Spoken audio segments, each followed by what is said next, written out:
Hello and welcome back to Bitcoin with Jake. Today I'm speaking with Daniel Pickering. Welcome, Daniel. Hi, Jake. Thanks for having me on.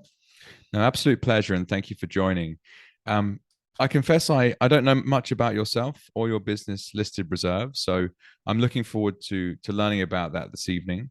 What I like to do is start at the beginning of your Bitcoin journey, essentially. And often I find that's a great way to draw out um, different things as and when they happened over your lifetime that brought you to the point you're at today. So, do you have a friend or a moment in time or any particular reason for getting involved in the Bitcoin space and becoming so interested in it as an asset class?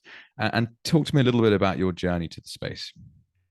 Yeah, sure. I actually came across it on the Max Kaiser's show on Russia Today. So I used to watch Russia Today sort of religiously. I found it quite a sort of fascinating news program for a whole variety of reasons. But his show was on there. I didn't watch it because he talked about Bitcoin. I actually watched it because it's quite an entertaining finance show. So Mm, I watched that for years, and he would always have guests on about Bitcoin. I was sort of like, okay, didn't really get involved with it, but certainly I was sort of absorbing what he was saying. But at the time, I was working in internet gambling, and we were spending some time in Asia, and we came across a group there that was using Bitcoin quite extensively, and all of a sudden, I sort of watched it happen in real time, and I was like, okay, that probably is quite interesting. So after that, I started watching a guy called James D'Angelo's videos on YouTube. He had this podcast called YouTube series called Bitcoin Blackboard. It was Bitcoin Blackboard 101, and he went through Bitcoin from start to finish in excruciating detail, and it was super fascinating. And I watched all of those, and at that point, I sort of thought, well, yeah, I understand it, even though I didn't, and I got involved then. And so, for some context for the listeners out there, then, so roughly what dates are we talking here? So the Russian Today program that you were watching, and then equally the James D'Angelo stuff. So roughly when did you come across these things? It would have been sort of 2014, 15. So, I mean, the Max Kaiser show started, that was 2009. So immediately after the financial markets crashed. I think that's the reason that he sort of launched that show. He was sort of railing against everything that happened post Mm. 2008. So yeah, but I didn't really start watching it sort of 2013, and then we didn't see the demo of Bitcoin until sort of late, probably 2014, early 2015. Mm. Wow, and amazing how much time can slip by, isn't it? So I'm intrigued. So what is the Asian internet gambling market like? So um I actually worked in Singapore for a while, and I loved it. I can hear from your accent you're also originally from the UK, I guess. Like myself, ended up in Australia somehow. So, what's that journey been like then, Daniel? How did you end up in Asia looking at internet gambling businesses, and what are the skills you pick up during that process? And what I'm really interested in is the skill sets that people acquire during their jobs. They gain extreme expertise in certain things, and then they come across Bitcoin and maybe they ignore it once or twice, but then they really get it, and it's often because of what they were doing before that they understand it as well as they do. So do you have any moments that help contextualize why you saw its importance, or equally teach me a bit about internet gambling in Asia? Yeah, sure. So I sort of from the UK and trained as an accountant, and in a fairly traditional route. Joined PwC at the time, and I sort of left as soon as I could to get into gaming. So one of my clients was ran a casino actually in London, and I I then joined an internet gambling company in Gibraltar. So I spent a few years down in Gibraltar before I joined a company called William Hill that you would know. Yeah. And it was as the CFO of William Hill Australia that we were sort of touring Asia and looking at sort of internet wagering businesses. But the thing about internet gambling is they adopt technology very, very quickly, right? They were first to the internet when it came out. They're right on the cutting edge of the tech. They were first to mobile when it came out, and they were, their apps were long before anybody had sort of even thought about it. Right? They're very, very forward thinking as far as technology is concerned. And so when I sort of saw this in use, it immediately sort of struck me. I'm like, I've been here before, right? I've been here when the internet started. I've been here when mobile phones came out. And I'm like, and now I'm standing here and these guys are doing this. And I'd heard about it, right? Kaiser had been on and on and on about it on his show. And suddenly they're using it to settle. So Asian gambling is actually different from how we experience it. It's all on credit. So if I say to our bookmaker that you're good for $1 million, then you're good for $1 million and I'm on the hook for it as well as you because I said you were good for it, right? So there's this sort of trust cascade that goes through Asian gambling. And then when it comes to settlement, it all tended to be in cash, but they started to use digital currency. And one of the reasons they started to use digital currency is it's obviously much easier to move over sort of space and time. Some of these countries are very large, and it's far easier to use this than it is to use any physical currency. And sort of, the banking platforms weren't really available to them. So it's like, wow, these guys are, and they were settling. It was big numbers. It's not trivial. There's a guy, just as an aside, it was the World Cup in France, right? Which was France 98? I think France 98. Yeah. So France 98. There's a single man that stood on a corner in Hong Kong taking bets, who turned over more than William Hill globally. One guy. Yeah, one guy. It's huge in Asia. So anyway, it's a big business, and they're really cutting edge on tech. And I learned a great deal while I was in that sector. It was terrific. And sorry, you mentioned briefly, so you were the CFO of William Hill Australia. Is that what you mentioned? That's correct. Yeah. Awesome. Wow. Well, what an incredible seat to view the gambling business from. I mean, you would see absolutely everything from there. And that's an interesting insight. So what you're saying is that you were part of an industry that was notorious for being early adopters in impactful technologies and actually creating applications for it, like early doors, essentially. And talk to me a bit more about that. I mean, having also spent some time in Asia, I know what you mean, that the gambling culture is like a whole new world. It is absolutely massive. So what kind of numbers are you talking about that these businesses in Asia that you were looking at were trying to move around, that were, I guess, settlement of gambling trades, either people were in the red or black, but it had to be settled. So what kind of numbers are we talking here, and what were some of the problems that these businesses faced? You're talking short periods, right? So, but you're still talking tens of millions, right? So, Yeah. they turn over a great deal more than that, but the net settlement tends to be lower. But they're kind of enormous sums, and the difference between, I think, for me, as a sort of penny drop moment, is if I send you, we're friends, and I introduce you to Bitcoin, and I send you $20, that's one thing. To see someone settle an enormous sum is a totally different thing. It's like these guys really trust this thing, right? This is a proper ledger that you can rely on, because nobody, and they're extremely bright people, like highly numerate, some of these people involved in these sectors, and they're across the technology. It was for me a huge validation of its capability to sort of see that kind of thing happen. An enormous eye opener.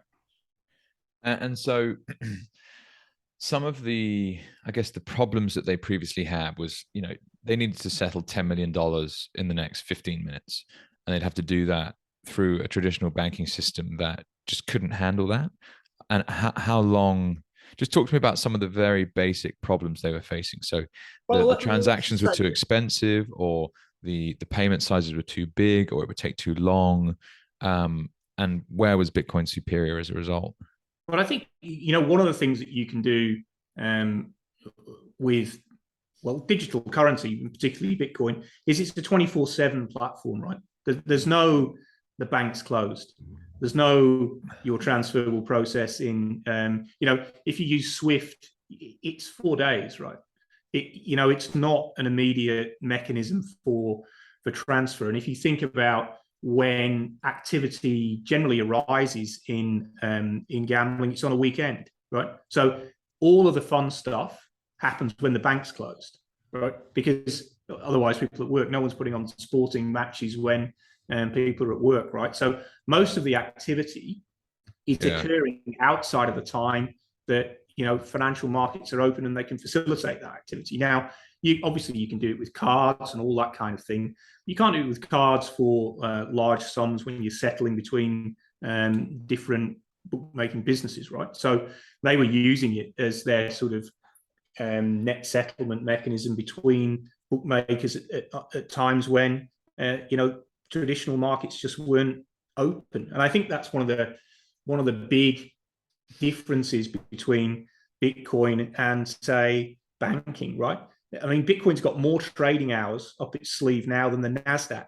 But the NASDAQ opened in 1980, and Bitcoin's got more trading hours already because it trades 24/7. The NASDAQ does 6.5 hours a day. It takes bank holidays off. It takes the weekend off. Yeah, wow.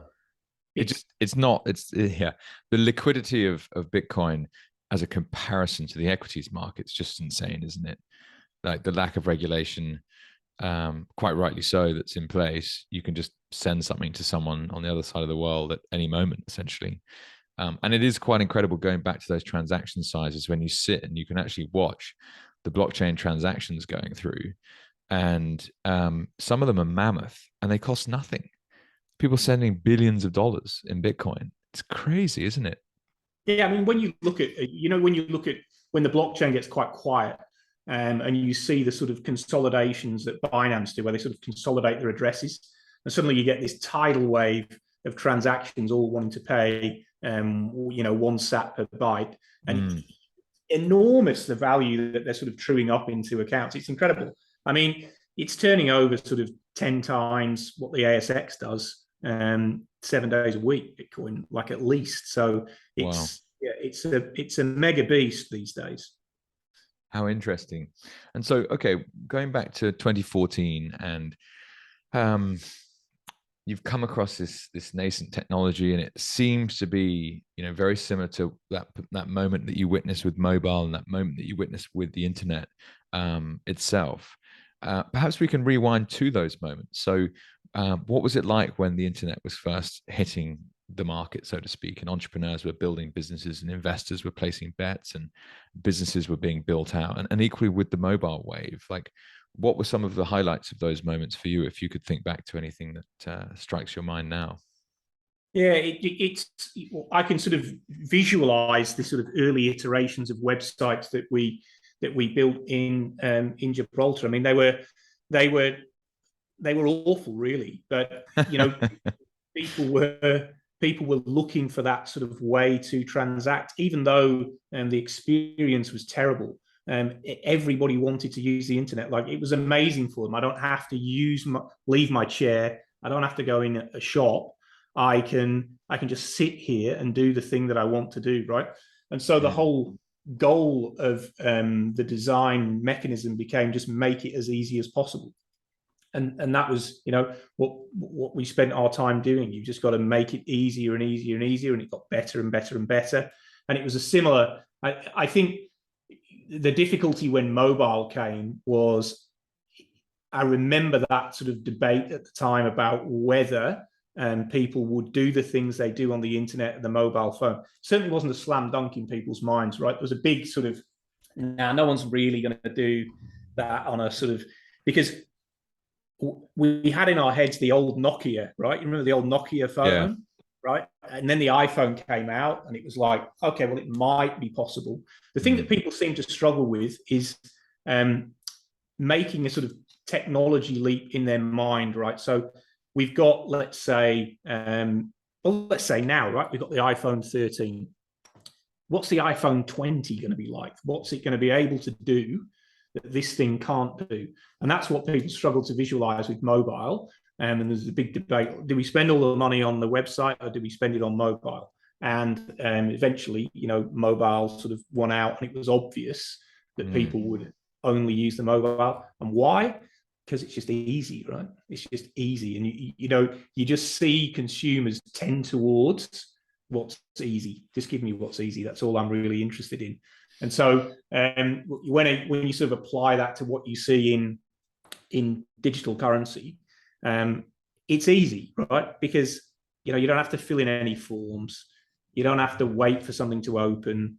If you know what you're doing, you can just do it, and it's quick and it's instant. And for that reason, it's extremely freeing, I think, for people. So there's real sort of parallels, I think, in sort of what it enables people to do that they couldn't do before. And that's the sort of trick to technology for me. It's like, is it making my life easier? Can I do things that I couldn't in the past? Are we ticking those boxes? And so just to recap slightly, so Gibraltar, you were there in the 90s? I was there let me think about that now. Yeah, late 90s, no, early 2000s, Gibraltar. Okay. Early 2000s. So it was because there's the late 90s .com crash, wasn't there? So I'm just trying to visualize, the internet's very much around at that stage, but what it was like building businesses at the time, and then how that relates to today, which is very interesting context. Yeah, well, cool. The interesting thing about Gibraltar was we were a US-facing business at the time. So it was a US exchange, it was a US sportsbook. And of course, it got closed down by regulation in 2005, which was quite an interesting experience because I can sort of see the parallels there creeping up on us in this sector. And, as regulation comes towards us, what is going to be killed and what is going to survive is sort of quite interesting. I think it's on the horizon, that kind of stuff. Absolutely. Been through it before. Well, what we might do, Daniel, is that's a subject I'd love to discuss with you as a digital asset fund manager. But before we go into that rabbit hole, because that's more of like a present day subject, shall we say, I'm still intrigued into this journey. So when did you start Listed Reserve? Is this your first business in the digital asset space, or was it in 2014 that you started something different? Or how did you start to think about reapplying those skills you'd picked up in the gambling space to what you do today, and try and, if you can, help me understand what's happened the last 5 to 7 years or so since that moment began? Yeah, sure. So, at the time that we were encountering it in Asia, I was still CFO of William Hill Australia.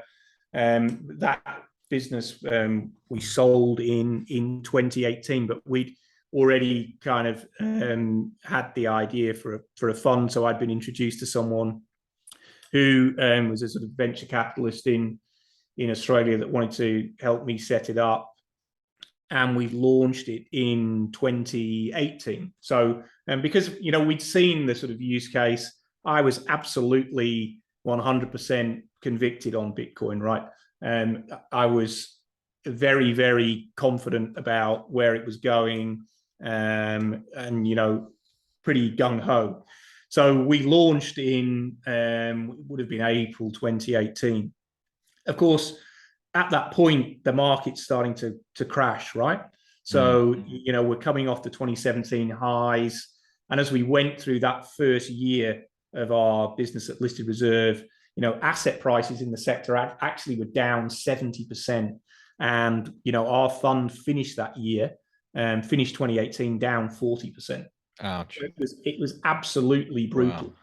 And of course, when you launch, it's your friends and your family and all that they're the first people that come into your fund, right? So it's kind of, that was a very sort of chastening experience. But I was super confident that Bitcoin was going to make it. But I have to say, December 2018 in particular was sort of quite a low moment. Happy Christmas. Yeah, it was very much like that. Funnily enough, a friend of mine in the UK who I went to university with, I was I was talking to him in December 2018. He's like, "How's it going?" And I'm like, "Look, mate, it's pretty tough actually, because this is what's happened, asset pricing." Blah, blah, blah. He goes, "Oh," he's going pretty well. Anyway, he invested in the fund at that point, and he's made an absolute killing. Yeah, wow. If you come in when the chips are really down, it tends to work out quite nicely. And I have a sneaky feeling that the next 6 months or so is going to be similar territory for the Bitcoin price. Like if the 17K we recently saw, if that's the market bottom, maybe we'll see it work down to something similar to that again between now and Christmas. But now feels like a very similar time in terms of accumulation for people, which I think is exciting. So the question I have is, why start a fund? And I'm particularly interested in problem solving. So your customers, you mentioned friends and family to begin with. Why can't they just go and buy Bitcoin themselves? Why do they want to give money to a fund manager that I presume has some management fees, whether you have an annual fee or a carry or however it might work? Talk me through the mechanics of how the fund is functioning in reality. Like, do you have bank accounts in the traditional fiat system that you take bank transfers to, and then you move stuff across to the digital world, or are you taking just digital payments? Excuse me. And how does it actually work, if that makes sense? Because I'm keen to understand the use case for funds in an environment where if you do use a Bitcoin exchange, you can send your money there, and then you can send it to your own self-hosted wallet or whatever you want to do, self-custody wallet. So, and if you do have a wider thesis on digital assets than just Bitcoin, I'd love to hear what that is. This is a Bitcoin focused show, but equally, I'm very much open to investing in every asset. You can put money where you want. It's up to you. So intrigued on a few levels there. Sure. So the mechanism of the fund, and if you speak to your pure Bitcoiners, they would tell you, you must host your own assets on your own node, and that's the way to invest in Bitcoin, because unless you do that, they're not your Bitcoins, and there's some truth in that. Yeah. I think the service that we're actually providing to people is twofold. So we spend a lot of time on education. So we do a lot of writing. We write a lot of reports for clients. But in the main, our clients, they're not confident to go and buy Bitcoin and then store it for themselves, right? Yep. It's a big deal to be able to send 100K, $250,000 somewhere, and then this sort of digital thing comes back at you, and then what do I do with it? And I'm following instructions on a website, and I'm really worried that I'm going to lose it. And I've been stressful. There's no one to talk to. You don't have a fucking clue what's going on. It's very different to the traditional wealth management model where you get taken for a nice lunch once a year and they'll tell you how many bonds and stocks you own. It's different. It's very different. I agree. And there are things that happen when you're new to it, right? Like, for example, you buy it, you withdraw it, and then it doesn't come, right? Where are my Bitcoins? Okay. And then, because people don't understand, you've got to wait for 2 blocks until the withdrawal is processed, and maybe 4 blocks, right? Well, that might be 40 minutes, but it might be 5 hours if the blocks are coming through slowly, and you're a little lucky. But people find it tremendously stressful, first of all. So they don't want to do it. Secondly, the prices on exchanges that a retail client would use are extremely high, right? So in Australia, they pay a spread, which can be anywhere up to sort of 7%.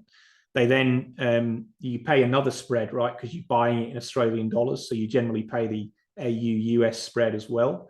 It's an extremely expensive way to buy Bitcoin. So what we say to clients is, even though they are paying a management fee, essentially the first 3 or 4 years of that management fee is zero to them, right? Because of the sort of charges they would have paid buying on an exchange. We buy all our assets over the counter. We buy them from all over the world, wherever we can get the sort of best price. But no client that's investing sort of what I would call serious money, sort of $100 to $1 million, he's gonna just send that amount of money to some broker that they've never ever heard of, in the hope that they send back some digital assets that they don't know what to do with, right? So the service we're providing is we're essentially going out validating who the counterparties are.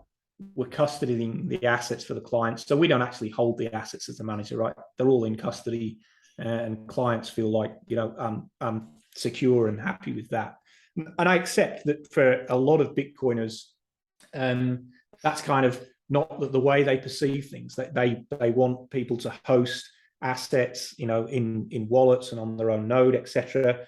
But the number one way that people lose value in Bitcoin is not knowing how to look after it properly, right? The amount of money that's been lost because people make a mistake, they don't know how to store it properly, their hard drive corrupts, and they don't know how to get it back, and they haven't stored the seed properly, and all the rest of it. We have clients that are invested in the fund and also have Bitcoin on the side. The number of them that ring up and go, look, I'm struggling, can you just help me with this because my wallet's gone a bit wonky, happens all the time, right? And a lot of them are relieved that there's only sort of $20 in their self-hosted wallet. Yeah, that's interesting, that, isn't it? And as entrepreneurs, I always admire that ability to problem solve. So it is true. You can run your own node, you can self-host your own wallet, and you can hold your own Bitcoin in a totally self-sovereign tech stack. That is the kind of the mecca for a lot of Bitcoiners. And it's very cool. But I mean, even myself, who's very much down the rabbit hole, hasn't fully mastered all of those different technical steps that I've just mentioned. And in particular, when it comes to large sums of money, there's still a kind of human error element to transferring large amounts of money using the Bitcoin blockchain and getting familiar with it. And the more I've used it, the more comfortable I've become. But, I had a couple of heart and mouth moments when I'm like, where's that just gone? And you've sent something that's actually, you can't afford to lose this. And it's and at that point, I really appreciate the process of having an interaction with someone that can help. So that there's definitely a need there, and hence your business is functioning essentially. Very cool. Okay. And so is there a wider digital asset play that you're focused on? So we've mentioned just Bitcoin at this stage, but I know you guys potentially have been looking at some Bitcoin mining stuff. We're chatting to one of your colleagues about that, and there's probably some other bits and pieces you've worked on as a business since getting up and going in 2018. So what are some of the other angles that your fund's interested in investing and getting returns for your customers? So I mean, our primary fund is a managed fund. So that's heavily weighted towards Bitcoin, but there's other stuff in there, and I think we're extremely cautious about what else we invest in that isn't Bitcoin. We have very strict criteria about what goes in there. The number one you've mentioned already is sort of liquidity, right? For a fund, you want to be able to know that you can liquidate assets at the market price.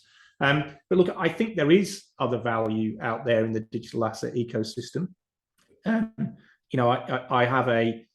consider myself a Bitcoiner, but certainly the managed fund invests in other assets, and the other places that we're looking for where we're going to place some money. Bitcoin mining is certainly one.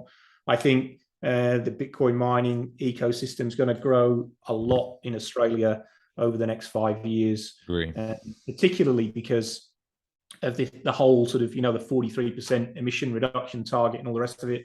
I'm not sure that people quite realised how profound that target is and the sorts of things that are going to have to happen to make it happen. But I think you're going to find that Bitcoin's going to play a role.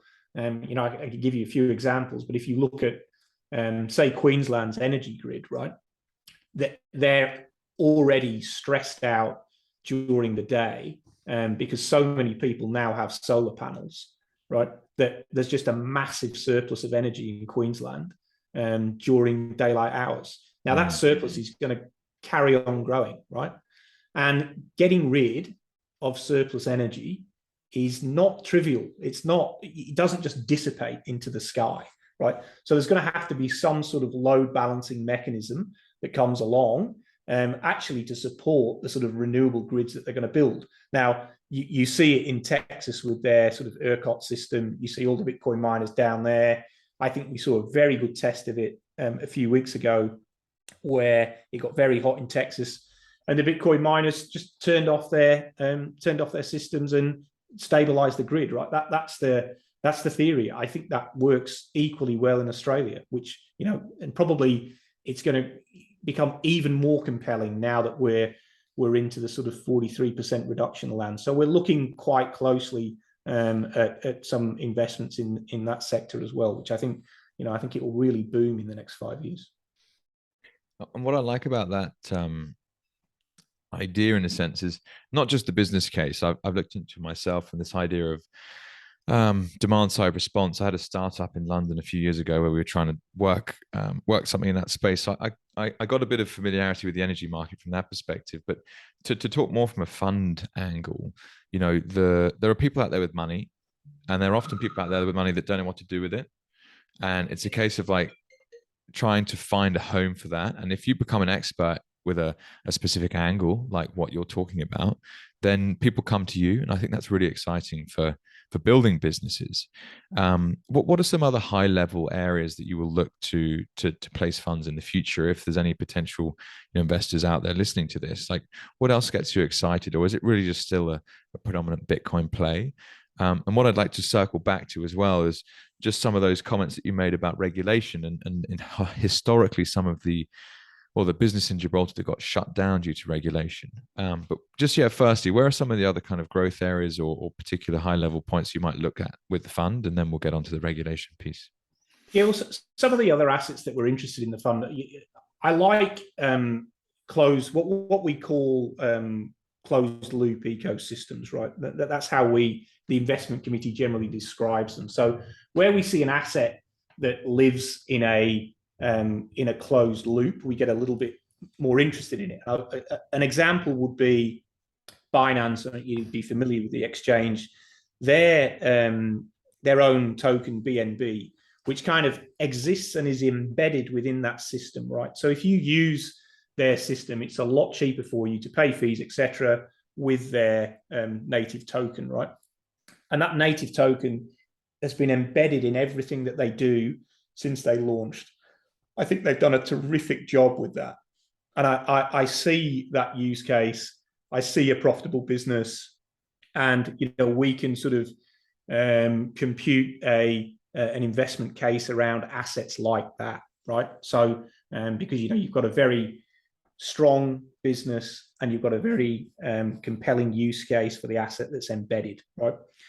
If you look at that from a Bitcoin perspective, we actually consider the closed loop ecosystem for Bitcoin as to be all the value in the world, right? So that to me is what Bitcoin is. It's going to be the relative value measure for everything.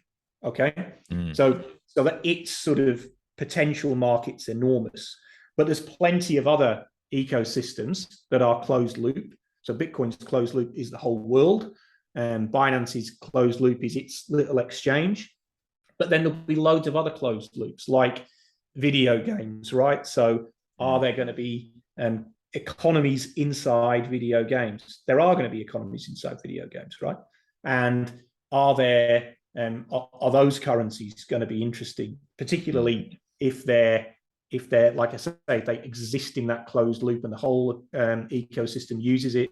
It may well be that currency is Bitcoin in some cases, but it might be something else. And so we look for things like that where there's sort of no leakage, and they're quite compelling. There's a use case. It's embedded within the sort of software, and it generally is software that those people are using. Then we can consider those as sort of interesting potential investments, and we look at things like that all the time, particularly in video games. Interesting. And that's in some senses as well, like, we're looking to make returns as investors, and however you do that is totally fine. That's up to you. If you're comfortable putting money somewhere and you make great returns, then go for it, in my opinion.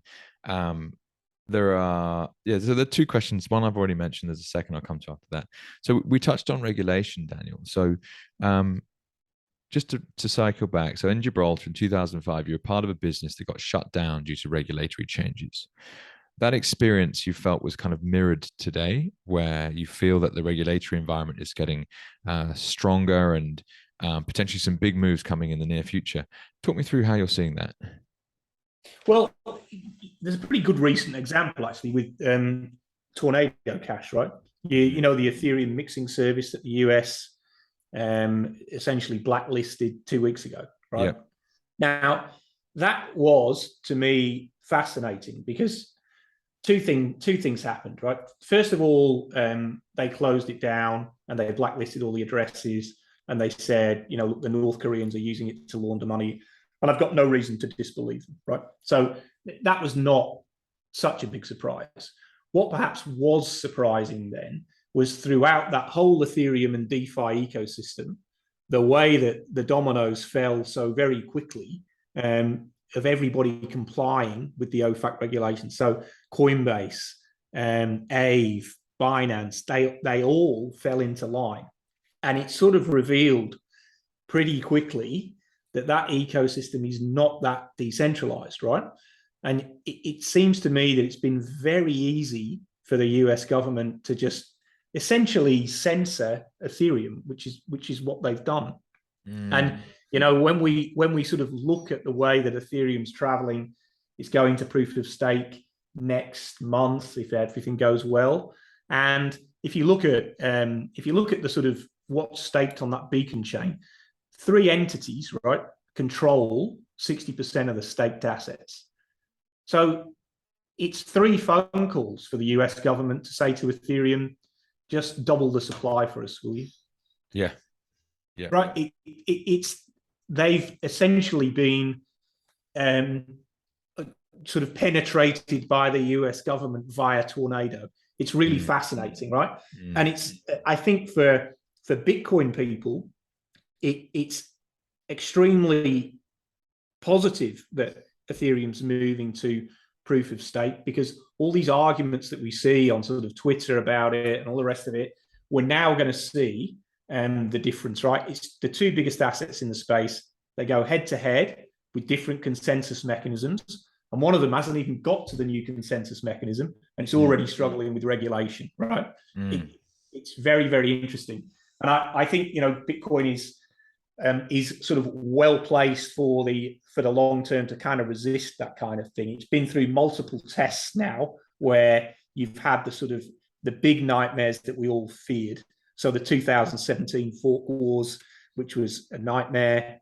You've had the sort of state-sponsored attack from China last year, which sort of killed off mining. I mean, that was an existential moment for Bitcoin. That was a regulatory nightmare. You can't mine it anymore, right? The hash dropped by half. It's like incredible, isn't it?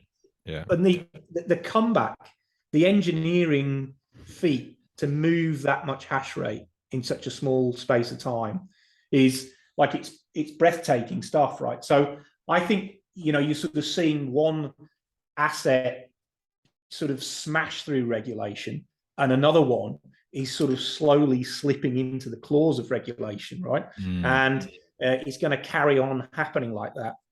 Now, I don't think that necessarily makes Ethereum a bad investment, by the way, right? I just think it makes Ethereum a bank. It might be very successful, but it's not the same, right? It is not the same direction of travel that Bitcoin's going in.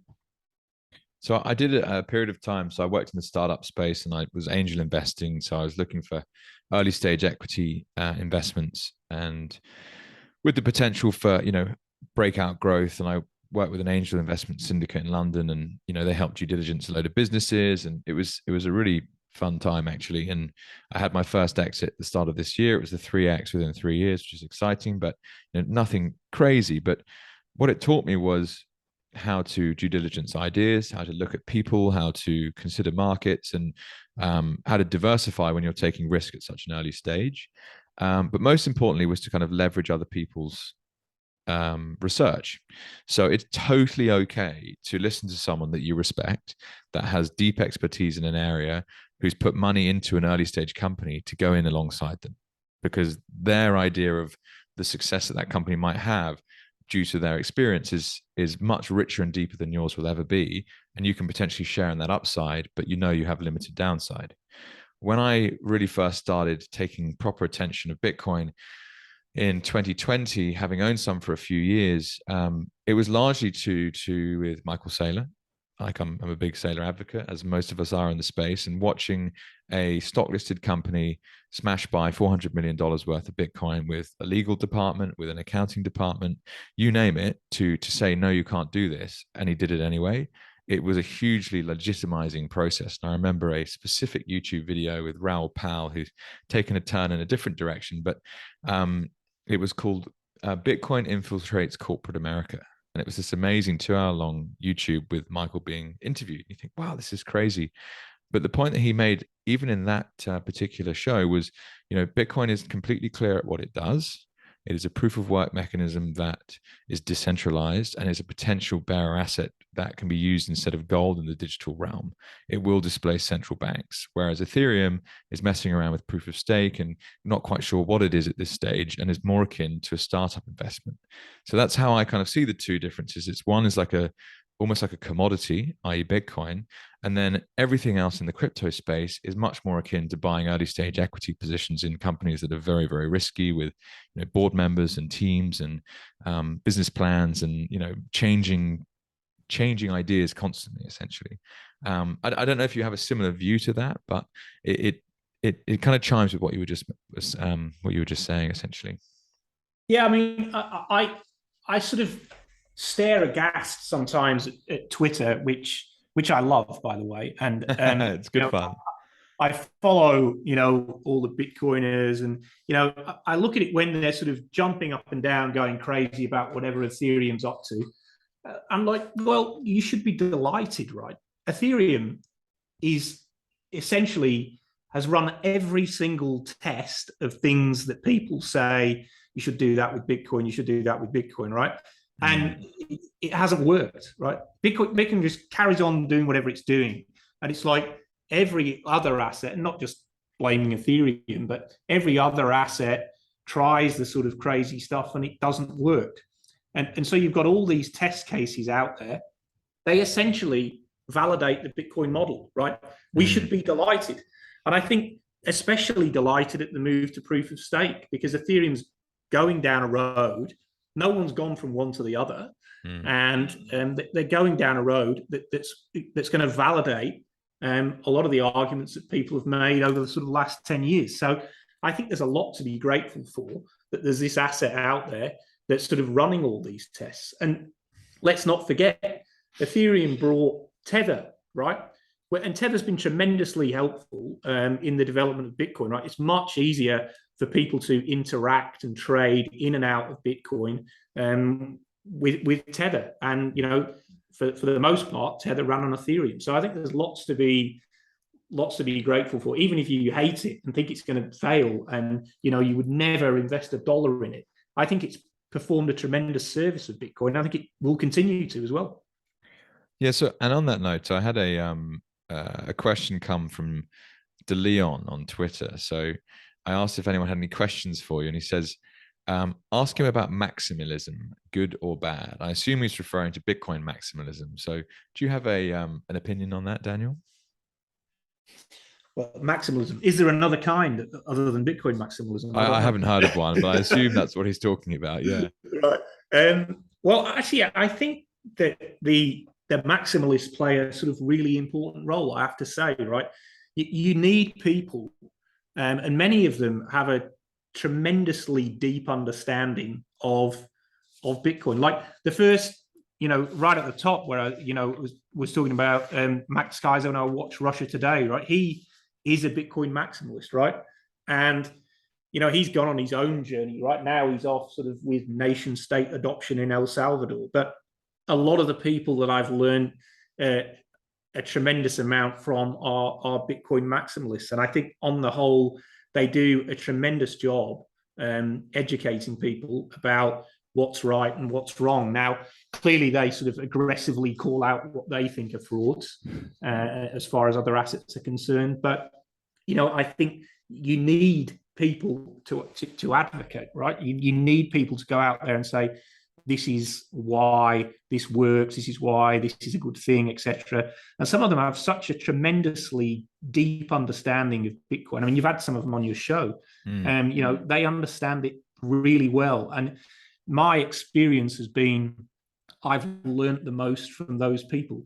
What I've actually found is I feel like I sort of graduated from some people to other people, right? So, I used to be a kind of Max Kaiser, and then I sort of listened to Stephen Levera, and now my current favorite maximalist is a guy called Alan Farrington, who wrote Bitcoin is Venice.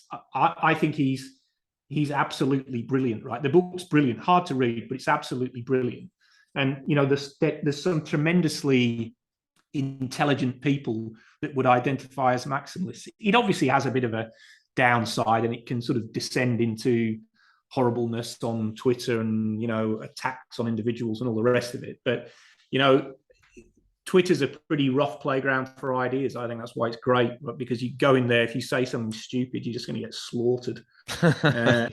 And there's no mercy. Isn't that as it should be, though? But that's kind of as it should be. So I think they, on the whole, like, they're really important. And the fact that they exist tells me something, and the fact that they don't exist very much in the area of other assets also tells me something.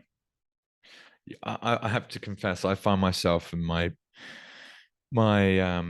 brain being taken towards that route, like more and more and more. I think I'd probably affiliate with being a Bitcoin maxi myself, having, what's investing for? Well, at the end of the day, I mean, in my personal case, I was managing an inheritance from a young age. My father died young, and I needed a store of value. Now, if you stay in cash, inflation is going to kill you. So you get forced to invest. Investing and saving is not the same thing. And if all you really want is a store of value over time, well, Bitcoin, performs that excellently as a job. You have liquidity the entire time. You can have it on your own self-hosted, or, your own keys at home that no one can take off you. And the more I look at other more traditional investments, there's just so much risk involved. Like, you've got companies and teams of people, you've got regulations that can change on a whim. There's no liquidity. And it's fascinating how it just like, well, actually, hang on, maybe there isn't anything more important to me than helping build a neutral monetary network that's clearly impacting people from the very top of society all the way to the very bottom, and more so at the bottom. I mean, I've interviewed some characters based in Africa, and it's just incredible the stories that you hear of the impact that Bitcoin's going to have in these more, let's say, for sake of another description, frontier markets where financial markets actually don't function. And that brilliant book by Alex Gladstein about check your financial privilege, it's sucking me in, Daniel. I'm not going to lie, and hence here I am on a Bitcoin podcast that I've started recently, just kind of ranting about how cool I think it is. That's not to say I don't believe that people can invest their money wherever they want. They can, but I'm starting to see very few other places I would like to allocate any capital other than Bitcoin. And I guess with a heavily weighted Bitcoin fund like yours that's being successful, I noticed you were 300 or 400% up or something. It's, why would you look anywhere else? It's done its job and exactly what you asked for. Yeah, I think that's right. And I think you're calling out an interesting point, actually, as far as Africa is concerned, because right from the beginning, right, it's been bottom up Bitcoin, right? Yeah. It's been just bootstrapped, first of all, by sort of some enthusiasts that were cryptographers, and it gradually made its way from there. But you're finding adoption where currencies are weakest first, which makes complete sense, right? It makes complete sense that it's popular in sort of Nigeria and Argentina, and Argentina, as part of their last IMF deal, which is probably their 20th IMF bailout, and part of the deal with the IMF was you've got to ban cryptocurrencies. Fundamentally, they're weakening the proposition of the local fiat, right? People are working it out, and they're working it out quick where they need it most, right? And in places where where we live in Australia, right, it's a pretty stable currency. It's not going to collapse tomorrow. It's going to erode slowly. So the urgency of our requirement is lower. But it's no surprise that sort of adoption is so great, in the sort of weaker currencied countries. I think that will probably continue. You can sort of see it in Google Trends as well. Google Trends very nicely where currencies are weak, and that tells me something, right? That trend is adoption for me. because people are looking for an alternative. And it also says they understand that it can be Bitcoin. I think it's tremendously important, and it couldn't be an accident that Jack Dorsey's kind of adopted Africa as his chosen location for his kind of Bitcoin efforts, right? It's not, he's obviously seen something there, and it kind of makes sense to me as well, you know? Yeah, it's fascinating watching it all play out, isn't it? So to turn back to listed reserves for a moment, Daniel. So someone like yourself, I wouldn't necessarily have described as a typical fund manager. Most fund managers that I speak to are they've been fund managers for a long, long time, whereas you've been within large businesses like William Hill, more from a finance and accounting perspective. So have you had to bring on fund management expertise into your team? How have you found what, at least from the outside, in my perspective, looks like a bit of a kind of career change in terms of the space that you're working in? And what have been some of the biggest difficulties you've faced during the process? Yeah, well, I've had quite a lot of help actually from the co-founders who one of whom runs a funds management business. So I've had a pretty good steer on what to do, but the learning curve's pretty steep, right? And but fundamentally, it's the rule we have here, and this is the sort of rule we live by, is it's other people's money, right? And so that's the golden rule for me as the fund manager. You just got to be careful, get things right, because you're looking after other people's assets, and that's their expectation of you. And I don't think there's anything fundamentally, it's no more complicated than that, right? And getting that right is kind of important, and where most of the effort is. But yeah, it is, I suppose, a bit of a career change. But what people are actually paying for is domain expertise, right? They're not interested in can you be a fund manager and do the technical things required, right? They just assume that you can. And what they're actually interested in is, what do you know about this asset and where it's going, and this space and where it's going, that other people don't, or that I don't, right? That's what they pay for. Their expectation is that you're across the sector, what's happening, you're well read, you understand it, and all that kind of stuff, right? Well, I've spent years and years now doing nothing but reading about it, so it's not a massive upheaval to do it for a living, right? It's fun. I mean, we have a great time, really, because we're sort of living in that digital asset ecosystem. So we live every drama on Twitter, the whole tornado thing last week, which was like tremendous. June with Celsius and Voyager and 3AC, like, it's wild. It's completely wild, right? And very sort of exciting and engaging as a result. So it's terrific fun. And we do, in the sort of technical and, let's be frank, the boring aspects of fund management, we get a fair bit of help from the outside, just to make sure it's ticked off, as it were. And so you mentioned your co-founder had some experience in fund management in the past. I'm intrigued. How did you meet your co-founder? It's often a very interesting and important relationship between people that start businesses together.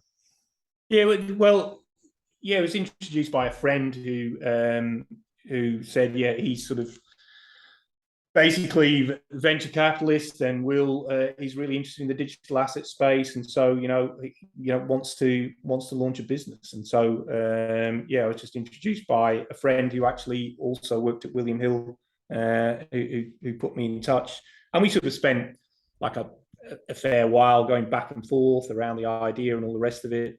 And we kind of went from there, and you sort of work out quite quickly if you can work with people, and if you have a sort of personality that gels. And I mean, it's been a sort of tremendous help for me, because, as you rightly pointed out, at the start, I'd never been a fund manager, right? I was working it out from scratch, which was interesting, but it can be done.